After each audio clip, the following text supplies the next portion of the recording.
तो आपको पता लगेगा। देखिए जो बात मैं कह रहा हूं, मैं केवल उसको सुनने के लिए कह रहा हूं, मानने के लिए नहीं कह रहा। मानिएगा तब जब आप उसको जांच लीजिएगा, क्योंकि स्टेज पे खड़ा होकर मैं तो अपना माल बेचने के लिए आया हूं। सियासी बात है भाई। मैंने एमबीए किया है, तो मेरे पिताजी कहते थे तू एमबीए है, महा बकवास आदमी।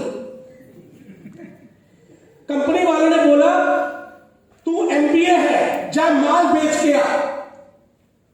तो मैं आपसे बात जो कहने जा रहा हूं उसको ध्यान से सुनिएगा, ताकि आप इस जानकारी को लेकर सीख कर अपने और अपने परिवार के लिए सही निर्णय ले पाए।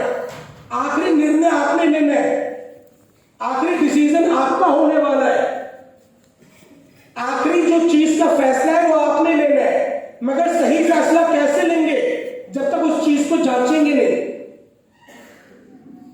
तो 2008 के अंदर एक बैंक डूबा जिसका नाम था लेमन ब्रदर, और एक इंश्योरेंस कंपनी डूबी जिसका नाम था एआईजी। जब ये कंपनी डूबी तो हमारी तरफ वहां के करोड़ों रुपयों का पैसा, करोड़ों लोगों का पैसा मारा गया। तब एक सिरफेल आदमी ने सोचा कि क्या कुछ ऐसा नहीं किया जा सकता कि हमें बैंकों की जरूरत ही ना पड़े, कोई ऐसी करेंसी बनाई जाए जिसमें बैंकों का कोई लेना देना ही ना हो। तो उसने एक करेंसी का जन्म दिया जिसको बोला जाए क्रिप्टो करेंसी। क्रिप्टो का मतलब गुप्त और करेंसी का मतलब पैसा। अब उसने इसका जन्म कैसे दिया? हम लोग अयोध्या में हैं, मान लीजिए जो हम 500-600 लोग आज बैठे हुए हैं, सारे के सारे केवल हम ही लोग पूरी की पूरी अयोध्या के निवासी हैं। ठीक है जी। हम लोगों ने मिलकर एक मीटिंग करी और तय कर लिया कि आज के बाद ये गुलाब का फूल हमारी करेंसी है। ये हम लोगों ने तय कर लिया भाई, एक गुलाब का फूल 1 रुपए के बराबर है। अब मैं आके 4 गुलाब के फूल किसी को दूंगा और उससे सामान ले लूंगा, वो आगे देगा, उससे सामान ले लेगा।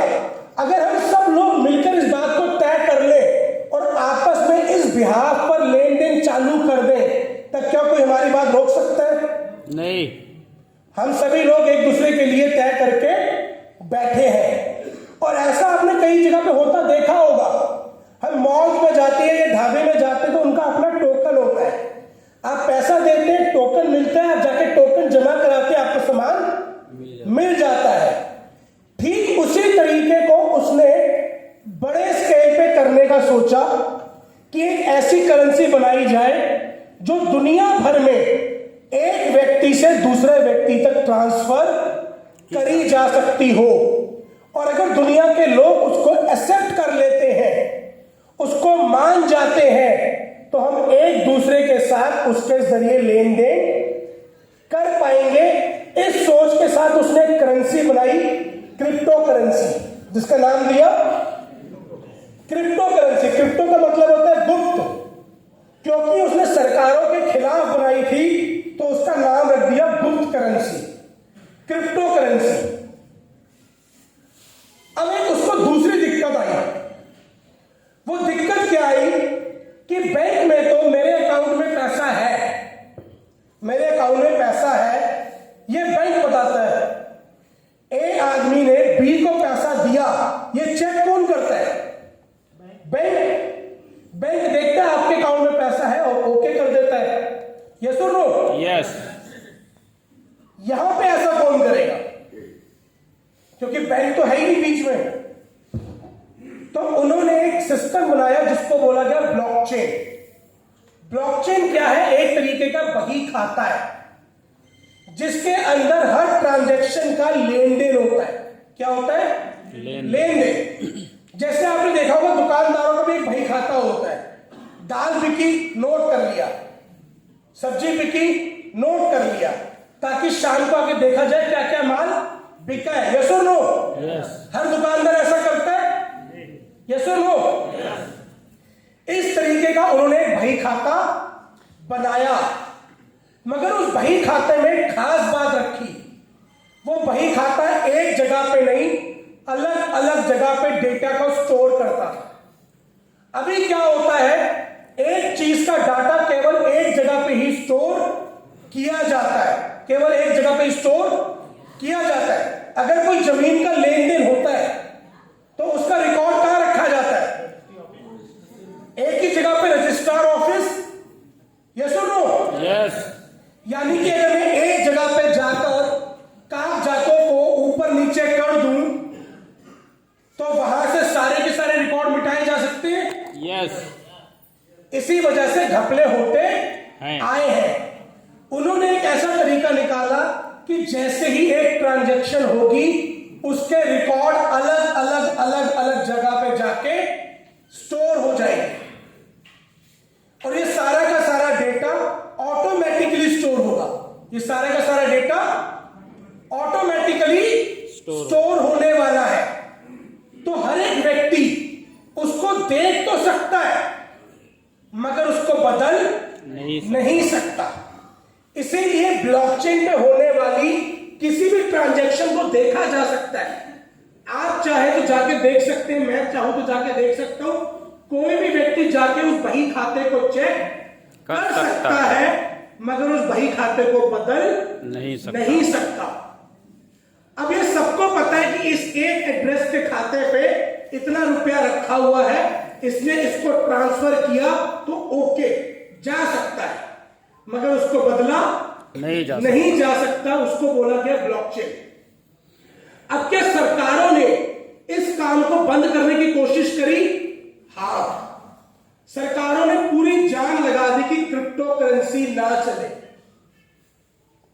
क्योंकि कोई भी सरकार ये नहीं चाहती कि एक पैरेलल सिस्टम खड़ा हो, मगर वो इसको बंद नहीं कर पाए क्योंकि ये पर्सन टू पर्सन चल रहा था। कोई भी व्यक्ति उस ब्लॉकचेन को रोक नहीं सकता क्योंकि उस ब्लॉकचेन के अंदर अगर 1 लाख कंप्यूटर्स में वो डेटा स्टोर है तो वो हर 4 सेकंड के अंदर डेटा बढ़ता रहता है। हर 4 सेकंड के बाद और कंप्यूटर्स में वो जुड़ जाएगा और 4 सेकंड के बाद और कंप्यूटर्स में जुड़ जाएगा और किसी को ये नहीं पता होता कि वो कंप्यूटर्स किस किस जगह पे हैं। इसलिए सरकार चाहकर भी उसको बंद नहीं कर पाई। जब वो बंद नहीं कर पाई तो उन्होंने कहा यार ये स्कीम तो बड़े काम की है, तो इसका क्यों ना इस्तेमाल किया जाए। आप में से किसी को पता है इंटरनेट क्यों चालू किया गया था? हम लोग इंटरनेट इस्तेमाल करते हैं, कितने लोग करते हैं इंटरनेट इस्तेमाल? करते हैं सर। इंटरनेट की शुरुआत क्यों हुई थी आपको पता है? कम्युनिकेशन को आसान उसने बना दिया। शुरुआत क्यों हुई थी? गोपनीय सूचनाओं का आदान प्रदान करने के लिए। हाँ जी, गोपनीय सूचनाओं का एग्जैक्टली। रशिया जब ताकतवर होता जा रहा था तो अमेरिका को टेंशन हुई कि यार रशिया इतना ताकतवर होता जा रहा है तो मैं इससे कैसे मुकाबला करूंगा। तो अमेरिका ने अपनी खुफिया एजेंसी को एक साथ रखने के लिए, ताकि उनके अंदर जल्द से जल्द समन्वय बना रहे, वो सारी की सारी एक से आपस में जल्द से जल्द कम्युनिकेट कर पाए, उसके लिए इंटरनेट को बनाया गया था। आम आदमी के लिए नहीं बनाया गया था, केवल सिक्योरिटी एजेंसीज को एक साथ जोड़ने के लिए इंटरनेट बनाया था अमेरिका ने। मगर जब उन्होंने इसका फायदा देखा तो उन्होंने सारी की सारी जनता के लिए भी उसको ओपन कर दिया।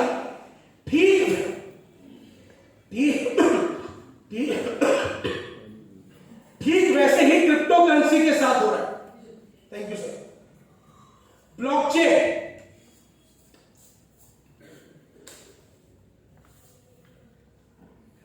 ब्लॉकचेन को गवर्नमेंट ने रोकने की कोशिश करी परंतु वो रोक नहीं पाई। तो उन्होंने इसके पीछे की टेक्नोलॉजी को देखा और समझा कि अगर इस टेक्नोलॉजी को हर जगह पे लागू कर दिया जाए तो उसके क्या फायदे हैं। इसका सबसे बड़ा फायदा यह है कि कॉस्ट कम हो जाएगी, करप्शन खत्म हो जाएगी, क्योंकि अगर मुझे यह पता है कि ये जमीन इस आदमी को बेची जा चुकी है और मैं इसको कभी भी देख सकता हूं, तो क्या नकली सौदा हो सकता है? नहीं। अगर मुझे यह पता है इस अंगूठे के निशान से ये आधार कार्ड बना है, तो क्या दोबारा से नकली बन सकता है? नहीं। इस चीज को समझने के बाद गवर्नमेंट ने ब्लॉकचेन टेक्नोलॉजी को अडॉप्ट करना चालू किया। तो जो सबसे पहली क्रिप्टो करेंसी आई थी बिटकॉइन, उसका केवल एक मकसद था पैसे की तरह इस्तेमाल होना। मगर उसके बाद जितनी जितनी क्रिप्टो करेंसी आना स्टार्ट हुई, चाहे वो इथेरियम है चाहे वो एम कॉइन है, उसका मकसद था कि बेहतर से बेहतर टेक्नोलॉजी लेके आई जाए जिसके जरिए लोगों की लाइफ को आसान किया जा सके, लोगों की लाइफ को आसान किया जा सके। मगर ये टेक्नोलॉजी चलेगी कैसे? ये टेक्नोलॉजी चलेगी लोगों के समूह से, क्योंकि बिना इसके और कोई काम नहीं हो सकता। एयरटेल बड़ा क्यों है? क्योंकि एयरटेल के सब्सक्राइबर्स ज्यादा है। फेसबुक बड़ा क्यों है? क्योंकि फेसबुक के ऊपर लोग ज्यादा है। जिस प्लेटफॉर्म पर जितने ज्यादा लोग होंगे, उस प्लेटफॉर्म की कीमत उतनी ज्यादा बढ़ जाएगी। फेसबुक ने आपसे कभी कोई पैसा ना लिया है ना लेगा, क्योंकि वो लोग उसको पैसा देने के लिए तैयार हैं जिन्होंने आप तक पहुंचना है। जब हम फेसबुक चलाते हैं तो ऐड आती है, यस और नो? यस। आती है। वो ऐड वाला उस पर पैसा दे रहा है। फेसबुक से हम ऐड लगाते वक्त पूछते हैं कि भाई मुझे 25 साल से लेके 40 साल तक के लोगों को ऐड दिखानी है। फेसबुक कहता है ओके। क्या उसको पता है कि आपकी उम्र कितनी है? यस। फेसबुक, आपने कभी ये देखा है? अगर आप अमेज़न पे जाकर घड़ी की ऐड देखो या घड़ी को देखो, तो फेसबुक इंस्टाग्राम पे आपको घड़ी दिखनी चालू हो जाती है। जी। यस और नो? यस। होती है सर? यस और नो? यस। फेसबुक को कैसे पता कि आपने घड़ी देखी है अमेज़न पर? गूगल एआई, ये आपस में जुड़े हुए हैं। फेसबुक काम करता है कि आपने जो चीज खरीदना चाह रहे हो, आपको उस तरह की ऐड दिखाना चालू कर देता है, ताकि जब आप उस ऐड के जरिए खरीदो तो उसका पैसा फेसबुक को मिलने वाला है। कभी डॉक्टर आपसे टेस्ट के पैसे लेता है क्या? पर टेस्ट लिख कर देता है जी। उसको कहां से मिलती है? लैब से। इसलिए 2-4 एक्स्ट्रा लिख कर देता है। यस और नो? तो ये तरीका है, ये बिजनेस करने का तरीका है। आप पैसा देने वाले हैं, आप जिसको पैसा दे रहे हो, मैं उससे पैसा लूंगा। इसीलिए जिस जगह पर जितने ज्यादा लोग जुड़ते हैं, उसकी कीमत उतनी बढ़ जाती है। और ये सिर्फ यहां पर नहीं है, ये हर जगह पे। बड़ा नेता कौन? जिसके पास लोग ज्यादा। जिसके पास लोग ज्यादा है, जिसकी रैली में लोग ज्यादा आ रहे हैं वो बड़ा, जिसकी रैली में लोग नहीं आ रहे वो छोटा नेता है। यस और नो? यस। यानी कि किसी भी काम को बड़ा करने वाले लोग कौन है? आप और मैं। पहले फोन आया करता था नोकिया, आता था सर? यस। जब तक हम सब लोगों ने नोकिया को यस किया, तब तक नोकिया चालू था। फिर हम लोगों ने नोकिया को नो किया, उसके बाद नोकिया कहीं नजर नहीं आया। क्यों? कम्युनिटी। तो जब गवर्नमेंट को यह दिखा कि ब्लॉकचेन टेक्नोलॉजी बड़ी काम की है, तो गवर्नमेंट ने इसको अलग अलग जगह पे इस्तेमाल करना चालू किया। आज आप गूगल पे जाके चेक कीजिएगा, कर्नाटका के अंदर इलेक्शंस ब्लॉकचेन टेक्नोलॉजी के जरिए करवाए गए।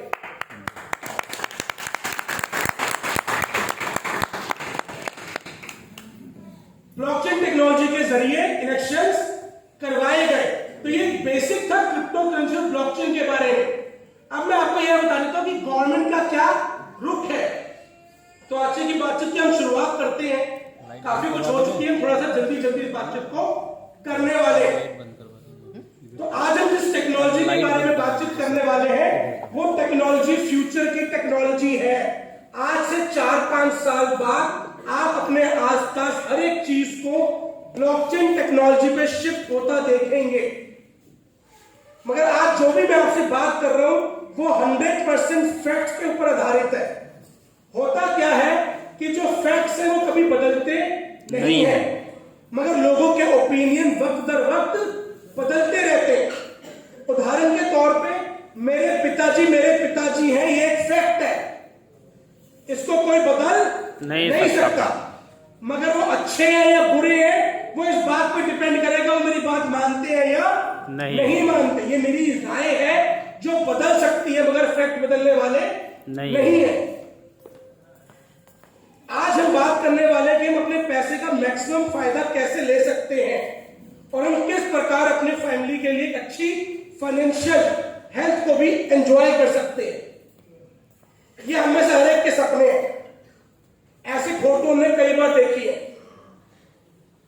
हम में से हर किसी के सपने होते हैं, मगर हम जैसे जैसे बड़े होते जाते हैं वैसे वैसे हमारे सपने छोटे होते जाते हैं, क्योंकि जब हम छोटे होते हैं तो हम अपनी लिमिट नहीं लगाते। बड़े होने के बाद हम अपनी लिमिट लगा लेते हैं।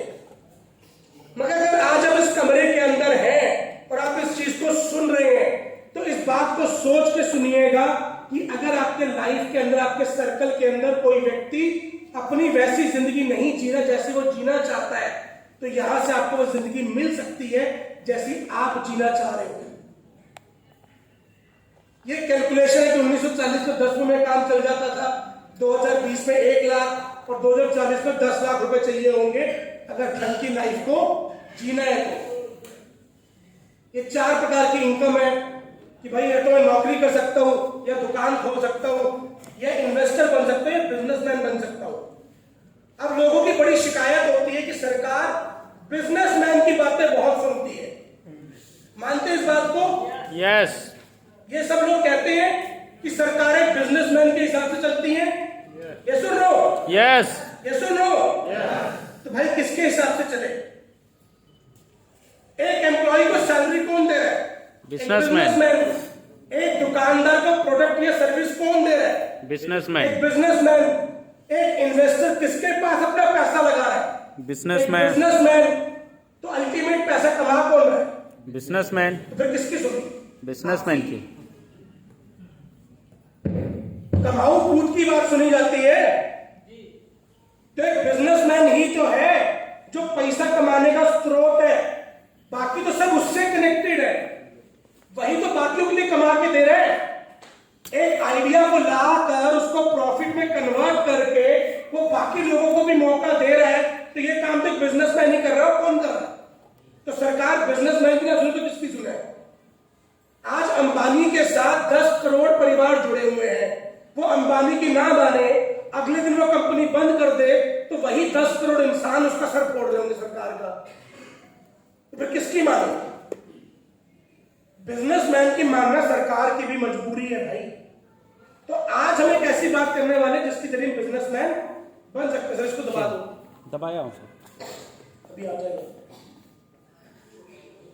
ऑन नहीं होता, स्नैक जली नहीं, दोबारा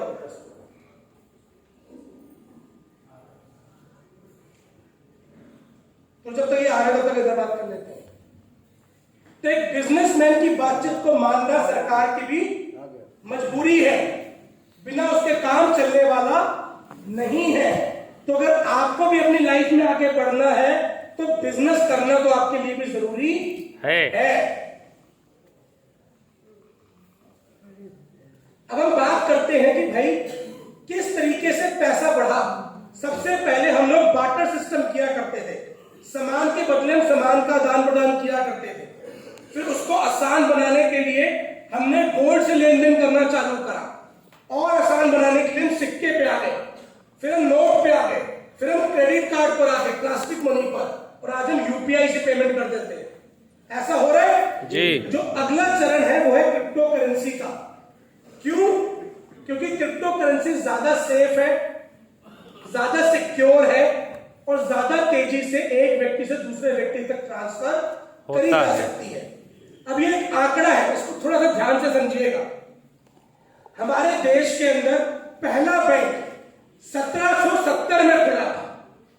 250 सालों के बाद हमारे देश के अंदर जो टोटल अकाउंट होल्डर्स हैं वो है मात्र 30 करोड़, ओनली 30 करोड़। जबकि देश में पहला फोन कॉल 1995 में किया गया और हमारे देश के अंदर आप जो टोटल फोन होल्डर्स है वो है 76 करोड़।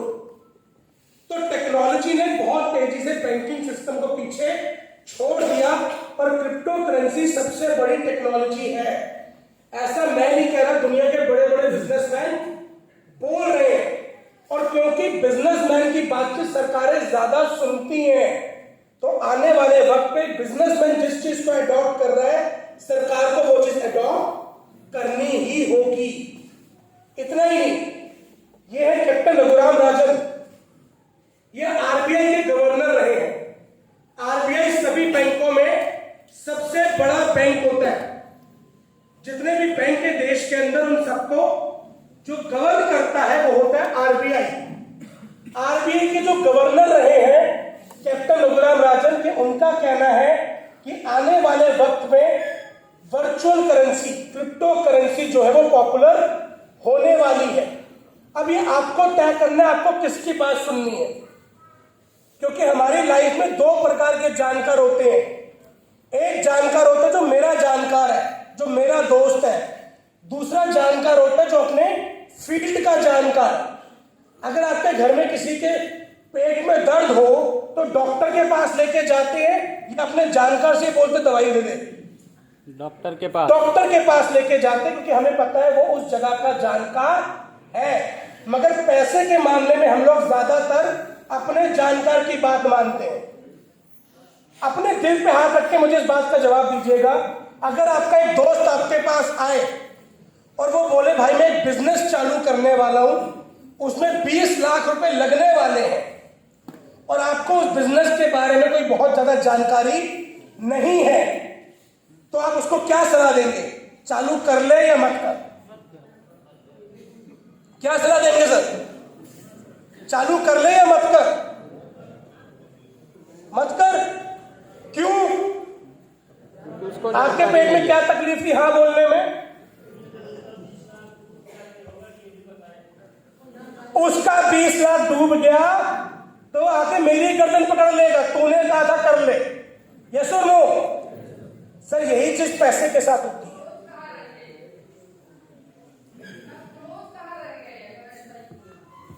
भाई वो तो अपनी जान बचा रहे हैं ना, पहले तो खुद का क्लोज है ना वो। आपके जितने नजदीक है उससे ज्यादा खुद के नजदीक है। उसको जानकारी थी नहीं, उसने ये नहीं कहा कि भाई सही आदमी से जानकारी ले, उसने कहा रहने दे, ऐसा कुछ नहीं होता, रहने दे, ऐसा कुछ नहीं होता, क्योंकि वो नहीं चाहता कि आपका पैसा डूबे। इसलिए नहीं कि उसको पता डूब जाएगा, इसलिए क्योंकि वो जानता है अगर डूब गया तो आपने उसकी गर्दन पकड़नी है। ये हमारी नेचर रही है। आपको आज तक ऐसा कोई बच्चा मिला जो पेपर दे के आके ये बोले पेपर तो बड़ा आसान था, मेरी तैयारी कम रह गई? नहीं, हर बच्चा बाहर निकल के क्या कहता है? पेपर ही बहुत मुश्किल आया था जी। भाई उसी पेपर में किसी के 100 नंबर भी आए होते हैं, मगर बच्चा कभी ये नहीं बोलता कि पेपर तो आसान था, मेरी तैयारी कम रह गई। वो हमेशा यही बोलता है कि पेपर बड़ा मुश्किल आया था। तो हर एक व्यक्ति पैसे के मामले में कभी भी आपको राय देना पसंद नहीं करता, क्योंकि पैसा ऐसी चीज है अगर उसकी सलाह गलत हुई तो सबसे पहले आप जाके उसकी गर्दन पकड़ने वाले हैं। इसीलिए अगर आपको सलाह लेनी है तो उस आदमी से लीजिए जो उस फील्ड का जानकार है। अगर इंश्योरेंस करवानी है तो उसके पास जाइए जो इंश्योरेंस करता है। म्यूचुअल फंड लेना तो उस आदमी के पास जाइए जो म्यूचुअल फंड करता है। और क्रिप्टो करेंसी के बारे में जानना है और आपके सर्कल में क्रिप्टो करेंसी वाला नहीं है तो यूट्यूब और गूगल पे जाइए और जानकारी लीजिए, क्योंकि ये इंफॉर्मेशन जो आ रही है मैं आपके सामने 100% फैक्ट शेयर कर रहा हूं। ये कैप्टन रघुराम राजन मेरे घर के नहीं है, ये एनडीटीवी के ऊपर उनका इंटरव्यू पूछा गया था और इंटरव्यू में उन्होंने बोला कि वर्चुअल करेंसीज आने वाले समय पर पॉपुलर होने वाली है। ये देश के एमपी हैं सुब्रमण्यम स्वामी जी, ये उनकी स्टेटमेंट है। सही से क्लियर नहीं हो पा रही हो तो उस व्यक्ति से दोबारा मुलाकात कर सकते हैं जिसने आपको इनवाइट किया है। ये उनकी स्टेटमेंट है कि क्रिप्टो करेंसी जैसे कि बिटकॉइन और बाकी क्रिप्टो करेंसी को रोका नहीं जा सकता। अब उनका वक्त आ चुका है और ये 45 मिनट का उनका पूरा सेशन YouTube पे अवेलेबल है। ये देश के एमपी हैं जो ये बात बोल रहे हैं। ये वो देश है जो ऑलरेडी क्रिप्टो करेंसी को लीगल डिक्लेयर कर चुके हैं। इनके बारे में अगर बात करें, ये वो एक्सचेंज है जो हिंदुस्तान की धरती से चल रहे हैं। हम में से कई लोग व्यक्ति शेयर में इन्वेस्ट करते होंगे, तो NSE BSE पे जाके हम लोग शेयर खरीदते हैं। ठीक वैसे ही आज हिंदुस्तान के अंदर एक्सचेंज अवेलेबल है जिसके ऊपर जाके आप क्रिप्टो करेंसी खरीद और बेच सकते हैं। अब जब आप एक्सचेंज पे जाते हैं तो सबसे पहले वो आपकी KYC करवाता है। वो किस लिए करवाया जा रहा है? ताकि सरकार को पता रहे कि आपने कितनी क्रिप्टो करेंसी खरीदी है, कितना मुनाफा कमाया है, ताकि आपसे टैक्स लिया जा सके। सिंपल। सरकार को और कोई मतलब नहीं, सरकार को मतलब है मेरा टैक्स आना चाहिए। किस किस को लगता है कि सरकार लोगों के भले के बारे में सोचती है? एक तो भाई तंबाकू काहे नहीं बंद करवाती? तंबाकू के डब्बे पे बड़ा बड़ा लिखवा दिया है, बस इसको खाने और पीने से कर्क रोग होता है। भाई जब तुझे पता है कि इससे कैंसर होता है तो बंद करवा दे। कितने माता पिता ऐसे हैं जो चाहेंगे कि उनका बच्चा बचपन से तंबाकू खाना चालू हो जाए? नहीं, क्यों? क्योंकि गलत है। तो सरकार कहीं नहीं बंद करवाती। इनकम टैक्स नहीं, सेल्स टैक्स। टैक्स मिलता है 28%। लॉकडाउन होने के बाद सबसे पहले दारू की दुकानें खुली थी। टैक्स है भाई। सरकार ने अगर मुफ्त में बिजली पानी देना है तो कहीं से तो कमा के देगी। तो सरकार को भी अपना टैक्स चाहिए, उसने भी अपना घर बार चलाना है। तो सरकार आप तक केवल इंफॉर्मेशन प्रोवाइड कर देती है, उस इंफॉर्मेशन को अमल करना आपके ऊपर है। और ये वो जगह है जहां पर ऑलरेडी हम क्रिप्टो करेंसी खरीद और बेच सकते हैं। हाँ जी, क्या सर? सर अर्थबिट पे है ना अपनी? अर्थबिट एक्सचेंजेस के ऊपर हमारी भी है। अर्थबिट और विंटेज दो एक्सचेंज के ऊपर हमारा भी एक कॉइन मिल रहा है, आप जाके खरीद सकते हैं। मगर आज हम जिस बारे में बातचीत करने वाले हैं वो उससे बहुत बड़ी टेक्नोलॉजी है, ब्लॉकचेन, जिसके बारे में मैंने आपसे बातचीत करी थी, जिसको हम बही खाता बोल रहे हैं।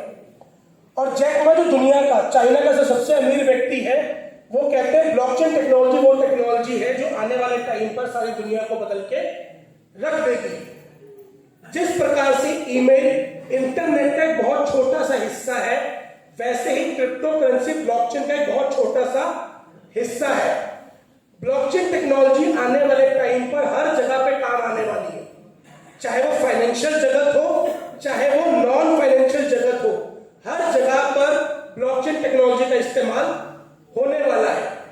ये वो इंस्टीट्यूट है, जरा ध्यान से देखिएगा, ये वो इंस्टीट्यूट है जहां पे आज ब्लॉकचेन टेक्नोलॉजी पढ़ाई जा रही है। IIT, IIM, MIT, ये वो बड़े बड़े इंस्टीट्यूट हैं जिनमें हम सपना देखते हैं एडमिशन लेने का। वहां पे आज ब्लॉकचेन टेक्नोलॉजी पढ़ाई जा रही है। क्यों पढ़ाई जा रही है? क्योंकि बड़ी बड़ी कंपनियां आज ब्लॉकचेन प्रोफेशनल्स की डिमांड कर रही है। वो कह रही कि भाई आने वाला वक्त ब्लॉकचेन टेक्नोलॉजी का है, हमारे को ब्लॉकचेन के लोग दो, ताकि हम उस टेक्नोलॉजी को डेवलप करके लोगों के बीच में लेके जा सके। तो जिस टेक्नोलॉजी के ऊपर आज पढ़ाई करवाई जा रही है, वो चीज आने वाले टाइम पर बढ़ने वाली है। आज 15 बड़े बैंक मिलकर एक कंपनी बनने जा रहे हैं जिसको हम ब्लॉकचेन के ऊपर बैंक्स आने वाले हैं। तो ये सारी की सारी इंफॉर्मेशन क्या बताती है कि गवर्नमेंट खुद ब्लॉकचेन टेक्नोलॉजी को प्रमोट कर रही है। गवर्नमेंट ने 3 दिन का एक पूरा का पूरा हैकाथॉन, मतलब एक पूरा का पूरा प्रोग्राम किया, सेमिनार किया 3 दिन का, ब्लॉकचेन टेक्नोलॉजी को कैसे हिंदुस्तान में लागू किया जा सके। ये जुलाई के अंदर हुआ था। ये देश के फाइनेंस मिनिस्टर हैं, इनसे पिछले साल मार्च 2021 में एक इंटरव्यू के दौरान पूछा गया कि क्या सरकार ब्लॉकचेन टेक्नोलॉजी को लागू करेगी, तो ये उनका जवाब था हाँ, हिंदुस्तान की गवर्नमेंट ब्लॉकचेन टेक्नोलॉजी को लागू करने के लिए बहुत ज्यादा पॉजिटिव है, बहुत ज्यादा ऑप्टिमिस्टिक है, ये उनका बोलना था। ये एक सर्वे में पता लगा कि किस तरीके से ब्लॉकचेन टेक्नोलॉजी आने वाले टाइम पे हर जगह चीज को पीछे छोड़ती हुए आगे निकल जाएगी। मगर सवाल ये आता है कि ये सारी इंफॉर्मेशन का हम फायदा कैसे लें। आखिर मेरी जेब में पैसा कैसे आएगा। अल्टीमेटली बात तो यहां पे आ जाती है ना कि भाई सारी इंफॉर्मेशन तो ले ली, मेरी जेब में पैसा कैसे आने वाला है। यस और नो? यस यस और नो? यस। तो दुनिया में पैसा अगर आपको किसी चीज से कमाना है तो उसके 2 ही तरीके हैं, या तो आप खुद उस काम को करना चालू कर दे, या फिर आप किसी ऐसी कंपनी का पार्ट बन जाए जो उस काम को कर रही है।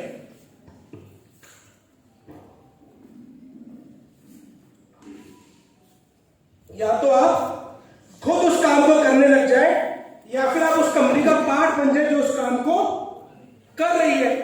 अगर मुझे रियल एस्टेट से पैसा कमाना है तो या तो खुद मैं रियल एस्टेट का काम करना चालू कर दूं, या किसी ऐसी कंपनी में पैसा लगा दूं जो रियल एस्टेट में काम करती हो, कर रही है। अगर मुझे आज रिलायंस से मुनाफा कमाना हो तो क्या करना पड़ेगा? रिलायंस के शेयर्स खरीद के रख लूं, तो अगर रिलायंस मुनाफा कमाएगी तो मैं भी मुनाफा कमाऊंगा, कमाने वाला। अब इस चीज को जरा ध्यान से समझिए। ज्यादातर हम सभी लोग मिडिल क्लास व्यक्ति हैं, यस और नो? यस। ठीक है जी। हम अपना पैसा कहां रखते हैं? बैंक अकाउंट में, सेविंग्स अकाउंट में। सेविंग्स अकाउंट में कितना रिटर्न मिलता है? 3.5%। हाँ, अब वो कम हो गया। एफडी में 5%। और महंगाई दर कितने से बढ़ती है? 10%। लगभग 7 से 8% से महंगाई दर बढ़ती है। यानी कि अगर मैंने पैसा एफडी में रखा हुआ है या मैंने पैसा सेविंग्स अकाउंट में रखा हुआ है तो मेरा पैसा बढ़ नहीं रहा, मेरा पैसा घट रहा है। तो क्या आपको लगता है किसी ऐसी जगह पे पैसा रख के हम अपने परिवार के सपने पूरे कर सकते हैं? नहीं। किसी भी जगह पे पैसा तब कमाया जाता है जब वो इंडस्ट्री बढ़ रही हो, जब वो इंडस्ट्री बिल्कुल शुरुआती दौर पे हो। जमीन से पैसा कब कमाया जाता है? जब जगह अंडर डेवलप्ड हो या जब पूरी की पूरी डेवलपमेंट हो चुकी हो? Under develop. जब अंडर डेवलप्ड होता है, लोगों ने जमीन से पैसे तब कमाए जब वहां पे खेत होते थे, कुछ नहीं होता था, लोगों ने जमीनें लेके रख ली। 25-30 साल बाद वो जमीनें जो है कई गुना दाम में बिकी। क्यों? क्योंकि उस समय पे वहां पे कुछ भी नहीं होता था। आज ब्लॉकचेन टेक्नोलॉजी उसी दौर पे है। आज ब्लॉकचेन टेक्नोलॉजी उसी दौर पे है। तो बात ये आती है कि मैं कैसे इस चीज से पैसा कमा सकता हूं, मैं ऐसे प्रोजेक्ट के साथ जुड़ के पैसा कमा सकता हूं जो इस चीज के अंदर काम कर रहा है। और मुझे बहुत गर्व है, जोर से ताली बजाइएगा प्रोजेक्ट के लिए। प्रोजेक्ट का नाम है,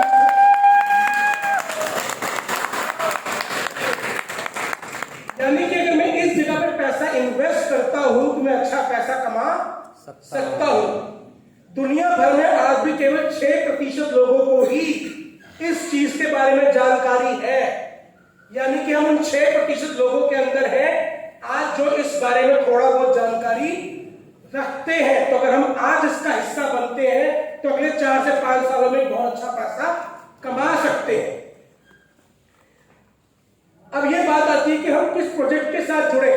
तो जो हमारी पेरेंट कंपनी है वो है वॉल्यूमेक्स, जो पिछले कई सालों से क्रिप्टो करेंसी और फॉरेक्स के अंदर काम कर रही है।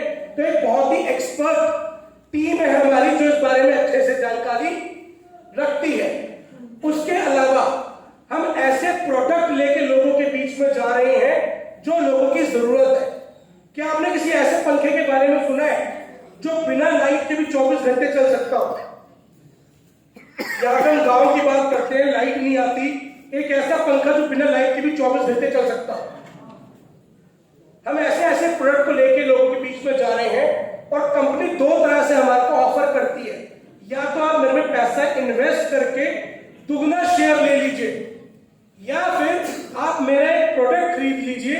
जितने का आप प्रोडक्ट खरीदेंगे उतनी ही वैल्यू का मैं आपको शेयर साथ में कंपनी का दे दूंगी।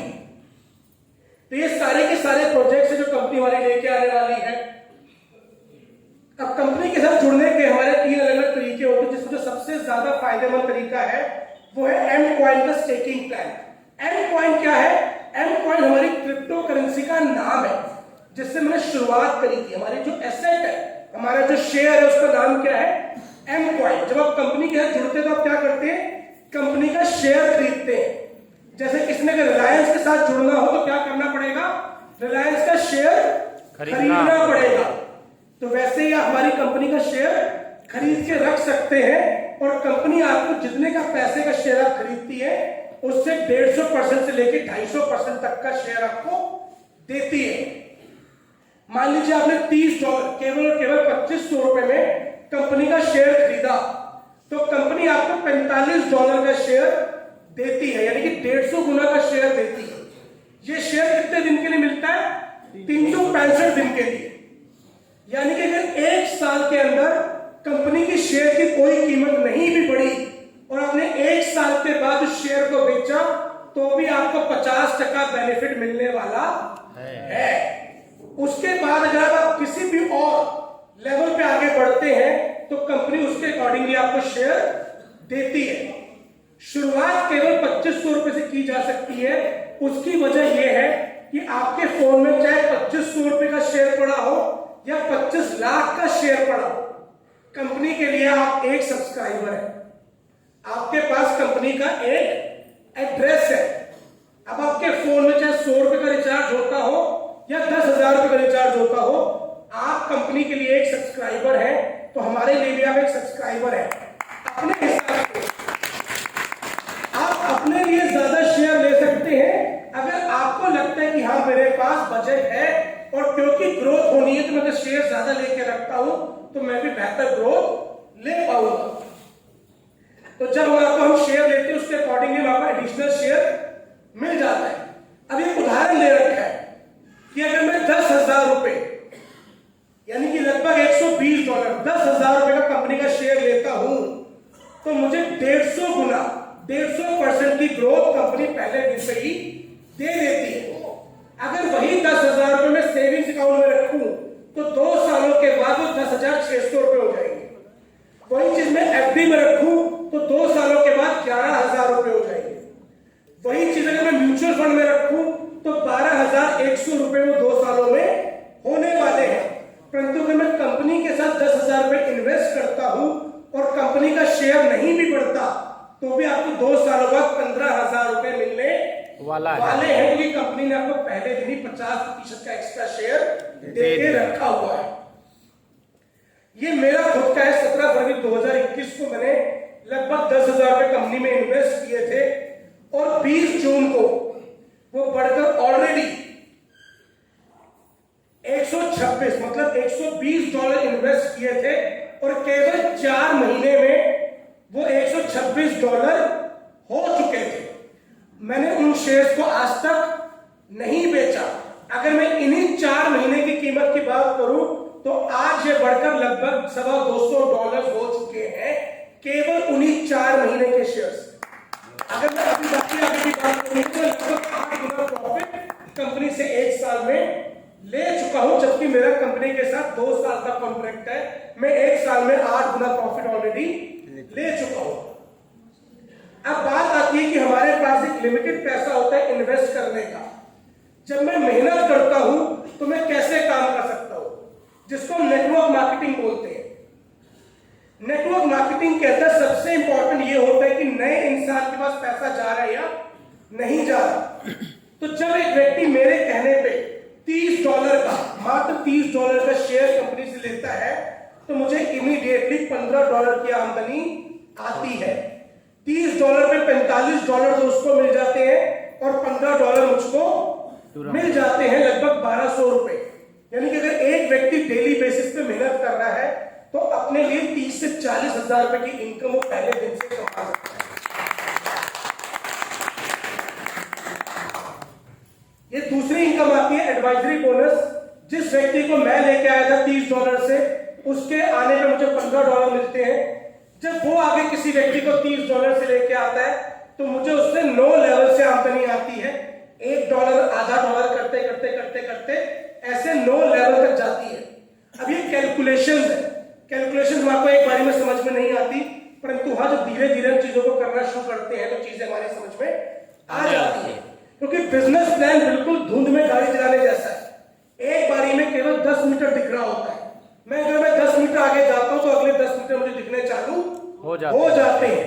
परंतु एक बात याद रखिएगा, जिस काम को करते हुए 100 रुपए कमाना मुमकिन है, उसी काम को करते करते 100 करोड़ भी कमाए जा सकते हैं। गुप्ता चाट भंडार और मैकडॉनल्ड्स में केवल एक अंतर है, गुप्ता चाट भंडार भी बर्गर बेच रहा है और मैकडॉनल्ड्स भी बर्गर बेच रहा है, बस मैकडॉनल्ड्स ज्यादा लोगों को बेच रहा है, इतना ही अंतर है। तो हम जितने बड़ी समूह बनाते हैं, जितनी बड़ी कम्युनिटी बनाते हैं, उतना ज्यादा फायदा मैं जनरेट कर पाता हूं। अब आप में से कोई ऐसा व्यक्ति है जिसको नेटवर्क मार्केटिंग से दिक्कत है, लोगों को जोड़ने वाले काम से दिक्कत है? कोई है ऐसा आदमी? कोई तो होगा भाई। 1 2 और किसी को दिक्कत है तो जरा हाथ खड़ा करें सर। हमारे पिताजी, आपके पिताजी को? कोई बात नहीं सर, बाकी चलो कुछ तो ईमानदार इंसान बैठे हमारे बीच में।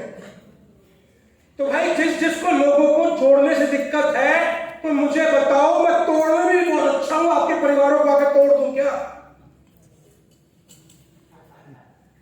अगर आपको लोगों के जोड़ने के काम से दिक्कत है तो मुझे न्योता दो, मैं परिवार तोड़ने में भी बड़ा अच्छा हूं, क्योंकि आपको लोगों को जोड़ने वाले काम से दिक्कत है भाई। अरे मुझे तो गर्व होता है इस इंडस्ट्री के अंदर कि मैं ऐसी जगह पे काम करूं जहां पे लोगों को जोड़ा जाता है, जहां पे ये नहीं देखा जाता लोगों का रंग रूप कैसा है, लोगों की पढ़ाई लिखाई कैसी है, वो किस बैकग्राउंड से आ रहा है, केवल जोड़ा जाता है। माय डियर फ्रेंड, दुनिया में आगे बढ़ना तो आपको लोगों को जोड़ के ही चलना पड़ेगा। अगर आपको लोगों को जोड़ने वाले काम से दिक्कत है तो आपका कहने का मतलब यह है मैं जिंदगी में ग्रोथ ही नहीं करना चाहता, मैं आगे बढ़ना ही नहीं चाहता। तो अगर आपको खुद अपने आगे बढ़ने से दिक्कत है तो फिर मैं तो क्या ही कर सकता हूं, क्योंकि बिना जोड़े आगे नहीं बढ़ा जा सकता। हाँ, आप इंसान को जोड़ किस जगह पे रहे हैं ये तय करना है। आप लोगों को जोड़ रहे हैं किसी का घर तोड़ने के लिए, या आप लोगों को जोड़ रहे हैं किसी का घर जोड़ने के लिए, ये तय करता है। और मुझे गर्व है भाई कि हम यहां पे आके अगर जोड़ रहे हैं ना तो किसी के घर में पैसा पहुंचाने के लिए जोड़ रहे हैं, डाका डालने के लिए नहीं जोड़ रहे। अगर आपको लोगों से जोड़ने में दिक्कत है तो भाई फिर घर के बाहर निकलना बंद करो। बिना जोड़े तो कमाया नहीं जा सकता, फिर तो आप कमाना ही नहीं चाहते इसका मतलब। तो आगे चलते हैं सर। जब एक व्यक्ति मेरे आने से $30 से आने के बाद जब वो अपने आप को अपग्रेड करता है किसी और पैक से, तो मुझे उस पर 10% की एक्स्ट्रा आमदनी मिलती है। यानी कि अगर उसने $900 से अपग्रेड किया तो मुझे $90 आते हैं। सारी कैलकुलेशन जैसे थोड़ा जल्दी जल्दी कर लेते हैं। उसके बाद मुझे एक ऐसी इनकम आती है कि जो व्यक्ति से मुझे पहले $1 आ रहा था, यानी कि एडवाइजरी बोनस आ रहा था, उसके अपग्रेड करने पे मुझे वहां से एसेट्स आती है, मुझे पॉइंट मिलने चालू होते हैं, जिसको फ्यूचर में बेचकर मैं अपने लिए एसेट्स क्रिएट कर सकता हूं। ये कैलकुलेशन दे रखी है। उसके अलावा हमारा टाइम टू टाइम रिवॉर्ड्स मिलते रहते हैं। जैसे जैसे मैं अपनी टीम को ग्रोथ करना चालू करता हूं, वैसे वैसे मेरा बोनस लेवल बढ़ता चला जाता है। देखिए, किसी भी कंपनी को करने में 3-4 बातें समझना जरूरी होती है। पहला, एक नया आदमी अगर काम करता है तो उसकी जेब में पैसा जा रहा है या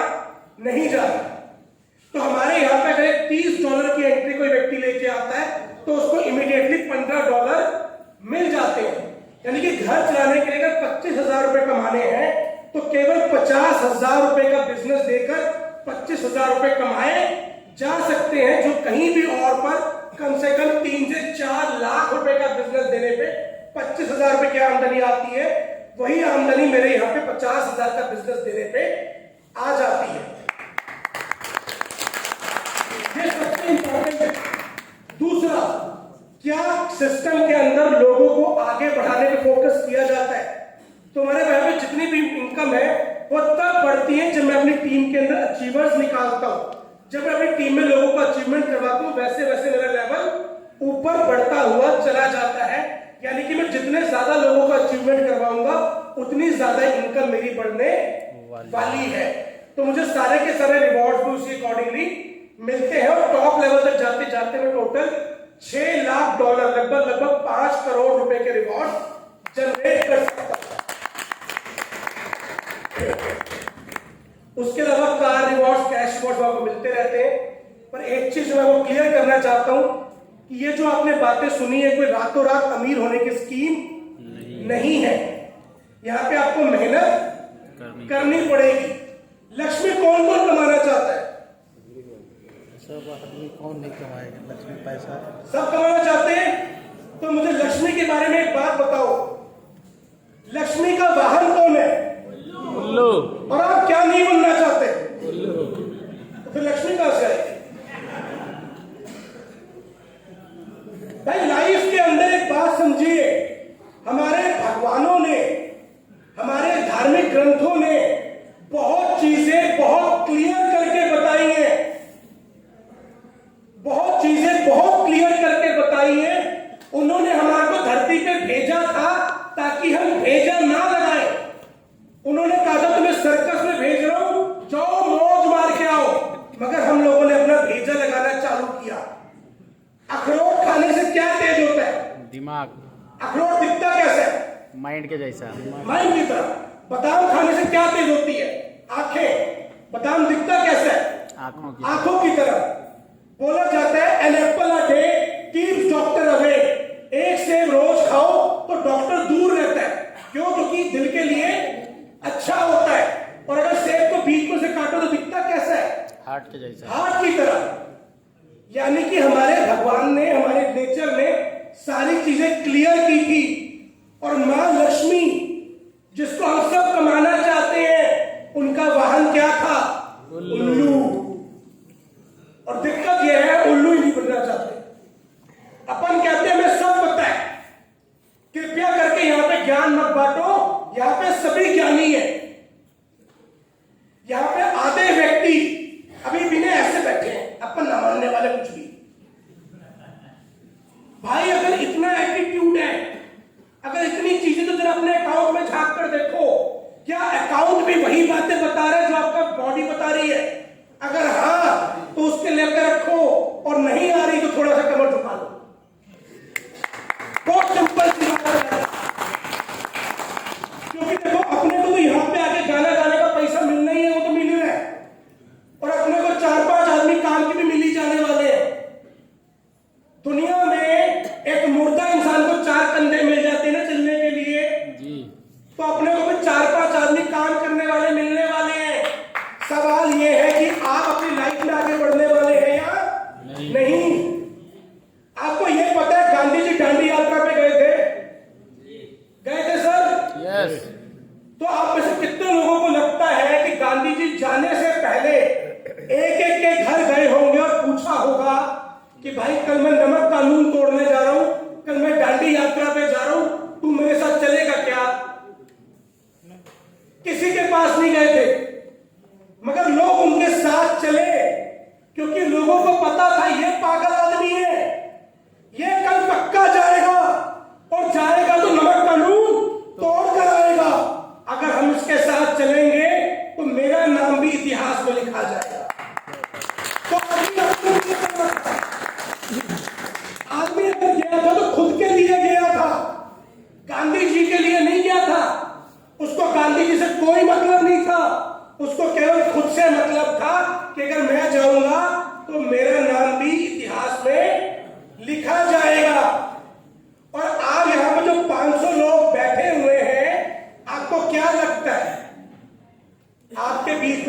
गांधी जी उठ के चला नहीं है क्या अभी तक? मेरे भाई अगर 500 लोग यहाँ पे बैठे हुए हैं तो ऑलरेडी बहुत से लोग दांडी यात्रा पे चल चुके हैं और अब मिलके करके उन्हीं लोगों को मिलने वाले हैं। तो भाई अगर मेरी किसी बात से आपको दुख पहुंचा हो तो मैं हाथ जोड़ के माफी मांगता हूं, परंतु अगर आप लाइफ में अपने लिए कुछ करना चाहते हैं तो ये मौका है। उन लोगों को बहुत ध्यान से सुनिएगा, क्योंकि इस इंफॉर्मेशन को अमल करके वो अपनी लाइफ में ट्रांसफॉर्मेशन ला चुके हैं। ऑलरेडी उनमें से कुछ लोग कार अचीव कर चुके हैं, तो अब हम उनसे सानने वाले हैं। तो मेरा पार्ट यहाँ पे ओवर होते। Thank you very much sir. Over to you speaker.